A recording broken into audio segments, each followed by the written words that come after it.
Hello student, आज हम पढ़ेंगे नए मेहमान एकांकी। नए मेहमान एकांकी के लेखक उदय शंकर भट्ट हैं।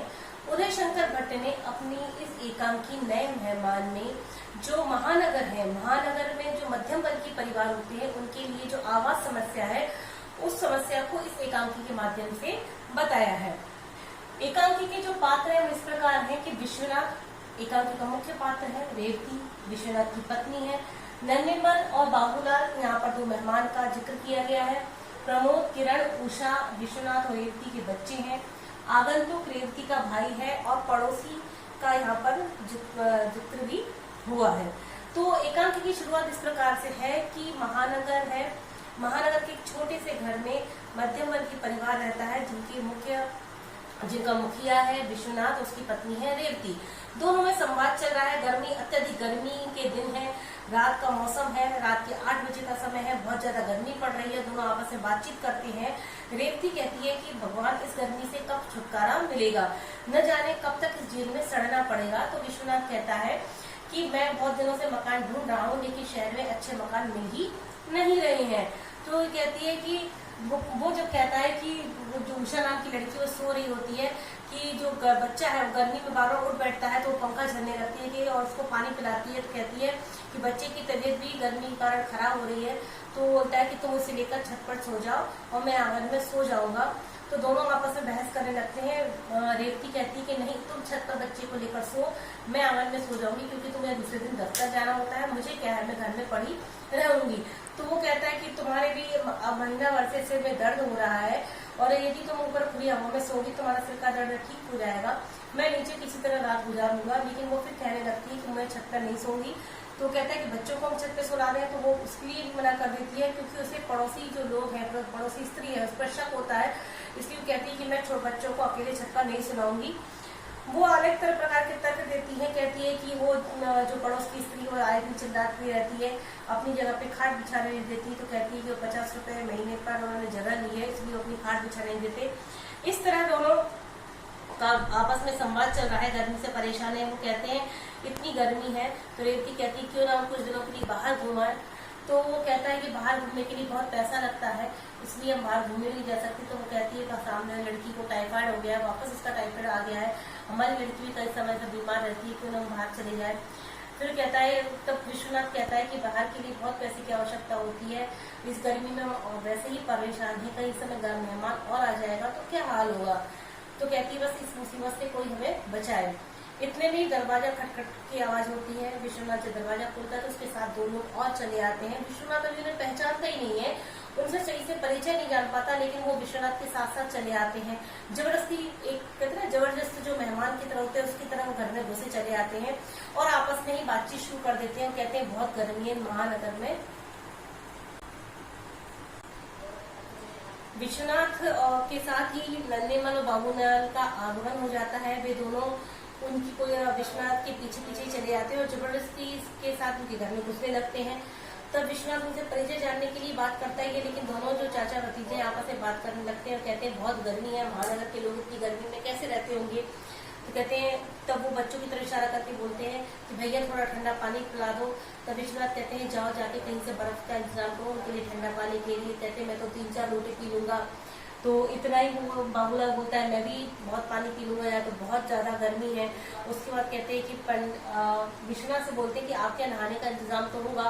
तो वो बोलता है कि वो तो ठीक है, लेकिन आप हैं कौन के प्यारे, आपने भी पहचाना नहीं। अब वो अपने अपरिचय का जो सेतु उसे परिचय से जोड़ने की कोशिश करते हैं। वे कहते हैं कि आपने हमें पहचाना नहीं, हमने तो आपको देखा है भानामल की लड़की की शादी में आप और हम मिले थे। तो कहता है कौन भानामल, मैं तो किसी भानामल को नहीं जानता। कहते कैसी बात करते हैं, आप भूल गए। इतने में ही वो फिर बाहर निकालने लगते हैं कि आपके नहाने की व्यवस्था तो होगी। कहते हाँ वो तो ठीक है, तो आप पहले अपना परिचय दीजिए। कहते अरे आप तो ऐसे कर रहे हैं जैसे हम कुछ चोर लुटेरे हैं। इस पर विश्वनाथ थोड़ा सा पका जाता है, कहता है कि शायद मेहमानों को अच्छा नहीं लग रहा है। उतने में किरण पूछने आती है, मम्मी पूछ रही है ये मेहमान कौन है, क्या ये खाना खाएंगे। तब वो सुन लेते हैं और कहते हैं खाना तो हम खाएंगे, अगर आपकी जो इच्छा हो आप हमें खिला दीजिए, रात का समय है, तो आप जैसा खाना हमें दे देंगे हम वैसा खा लेंगे, लेकिन उससे पहले हम नहाएंगे। अब वो नहाने के लिए अपने बच्चे से कहता है कि इनको नल के नीचे ले जाओ, ये वहां पर नहाने चले जाएंगे। तब रेवती उससे आके कहती है मेहमान है कौन और कहाँ से आए हैं, हम तो इन्हें जानते भी नहीं है। कहते मैं परिचय जानने की कोशिश कर रहा हूँ, लेकिन वो है कि सही से परिचय अपना देते नहीं है। इसके बाद वो दोनों नहाकर आते हैं, अपने कपड़े सुखाकर डालते हैं। तब वो फिर बोलते कि आपने अपना परिचय कोई दिया नहीं। तो कहते अरे हम आपसे नजीबाबाद में मिले थे। कहते किसके यहाँ मिले थे? कहते हैं रामजी मल के यहाँ मिले थे। कहते कौन रामजी मल?